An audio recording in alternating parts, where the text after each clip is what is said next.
Did you see that? A ghost. God damn, when the last time we been on this set? Welcome to Paranormal Pentivity, a show about songwriting, ghostwriting, and everything in between. My name is Nayim. I am your host today. Let's talk about how 50 Cent pays meme pages to stay relevant. He said he used to use them, but of course he's more than likely still using them, especially being that social media is the hottest commodity that they have out right now to get directly to whoever the fuck you trying to talk to. So if you had a chance to read the book, skim it, or heard about the book by 50 Cent, Hustle Harder, Hustle Smarter, there's a small excerpt in the book where he talks about how he hired meme pages and Instagram social media pages, and it was basically like 3 Instagram pages, to make memes and send him memes so he could drum up controversy about something, so he could talk about somebody.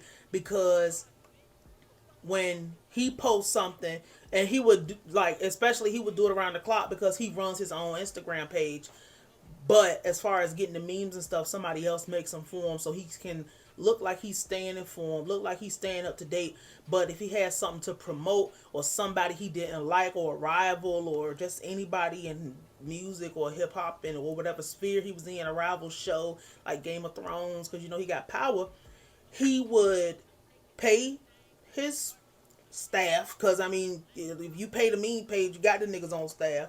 So he would pay his staff, and they would make something for him and send it to him, and then like the popular, because everybody would pick it up. That's why he hired him, because as soon as he say something, Rolling Stone write an article about him, GQ writes an article about him. If he says some crazy shit about Game of Thrones, whoever the fuck writes, the New York Times will write something about him, and it drums up controversy. And especially when he was talking about, I mean, this is just kind of extra, but he was talking about how when he did something great, they would refer to him as entrepreneur or whatever the fuck. But when he got articles, no matter what they was writing about him, because it's fucking 50 Cent, the hottest commodity now, once in music, now in television, with having all of his shows be successful in the number one audience that everybody wants, because it's the number one consumer base and they spend the most time watching TV. But they would refer to him as a rapper when it was something crazy, and he looked at it as a win-win. I bring this up on Paranormal Pentivity because that is not a foreign practice, and I would argue that the meme industry was created by the music business, because music business, if you want to stay current, you got to stay ahead. Like that's one of the things that people don't understand about music business, is that you always have to be the next step ahead. There's people who probably laughed when motherfuckers told them that the 12 inch or the 15 or whatever the fuck, those fucking big ass not CDs, but the big ass records was gonna go out of style at once. They're coming back, but they're not.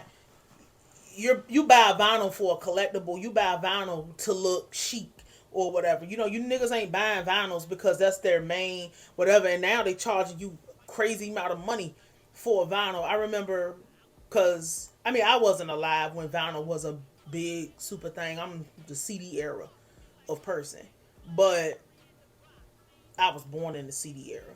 But I remember going into a record shop, and it was actual, like, one of the only record shops left, and I bought like Saturday Night Fever for like $8.99, because that was like one of my favorite soundtracks at the time. But like, I was like 15 years old or whatever, so that shit was obsolete. Niggas ain't even make record players when I was 15, like, that you would have to actually go and try to find one. Now you can get one from anywhere. But there's people who laughed at the idea of the CD going out of style. Now you get a CD from somebody that's a motherfucking collector's item. Like, nigga, I got a motherfucking CD. I don't even want to play this hoe. You know what I'm saying? Like, there's people who laugh when Napster became a thing, because, nigga, ain't nobody about to fuck that digital shit. But look, this is where we at. So you got to look at it as record labels will absolutely spend money on just to stay a little bit ahead, because memes have now exploded to a big thing. And if you think that there aren't people on YouTube that are on the payroll at Atlantic, you're crazy.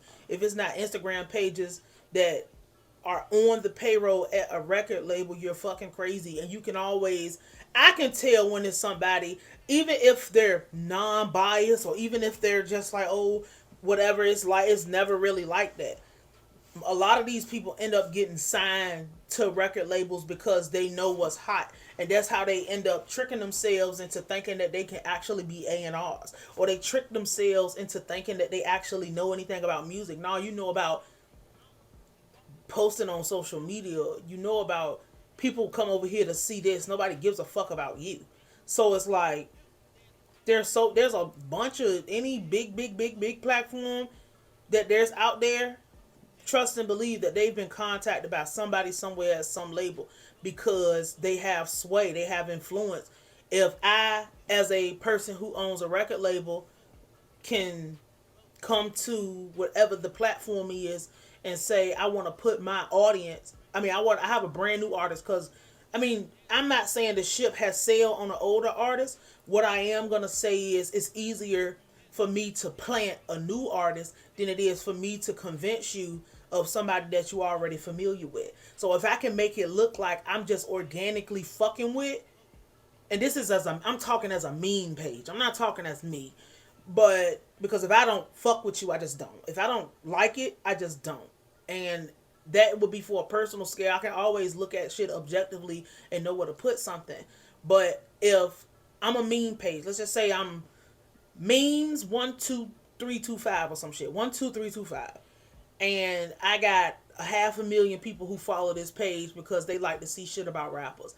It's easier for Atlantic Records to come to me as memes 12325 and say we got Lil Bumblefuck and we're trying to build him a natural whatever, or we're trying to push him because he does have a hot song, but the song's only hot in Lil Bumblefuck City that is in West Bumblefuck somewhere. You know what I'm saying? Like, it's easier to, so a motherfucker, Lil Bumblefuck, will say something that ain't even really that funny, and me as memes 12325, I post it, and I'm the big meme page. Everybody else is gonna start picking that up, and they'll be like, uh, West Bumblefuck rapper Lil Bumblefuck says all lives matter while being with his racially ambiguous boyfriend and cheating on his girlfriend. Like, it'll be something crazy. Like, it'll be something just totally off the fucking wall, and everybody pick it up. So now the people who looking at me, or the people who not even necessarily looking at me, because people are already over here with me, people who will look at a respected publication, because most of these publications, they do news. So if me as memes 12325 or 1232, whatever the fuck number I said, me as the meme page, they will look at me and they'll take from me because I'm a trusted meme page and I'm a trusted source. So now everybody's picking it up. So now it looks like, oh, fucking Say Cheese knows about Lil Bumblefuck and what he's out there doing in West Bumblefuck. How the fuck did I miss this nigga? And now somehow subconsciously now the fucking word is spreading, even though nobody knew who the fuck Lil Bumblefuck was. And Lil Bumblefuck doesn't have no record of being nobody. We see this all the time, actually, and you don't even really notice that you see it. And we think that stuff is organic. You know when something's real and something's organic. A lot of that doesn't exist no more because rappers is either dying before they can make the money back, or we know you're a fucking plant because there's just so many steps, because regular people are coming into celebrity nowadays that it's no way to hide it. So it's just like, this isn't an uncommon practice. It happens all the time. It's going to keep happening. The only thing that's going to change is the methods and how slick they can really be about it. To have a really, truly unbiased platform, you got to understand that a motherfucker can't want to be come in and, well, and I say a platform because, like, calling a meme page a platform is, it's something. Like, we really living in some fucked up times. But, you know, you gotta have an understanding that there is no being friends with these niggas. Like, if you, and that's another thing, like reporting news instead of just giving edification, that's a whole different type of time. So if you go to me as memes 12325 or whatever the number I said was, or 12323 or 12324. I don't know what. It doesn't matter. If you go to my meme page and you here for memes, if I post something about I had a 12-year-old and their birthday was yesterday, you don't give a fuck about that, nigga. Post memes. Like, post the memes. Post this. Post that. Niggas is not giving a fuck about that.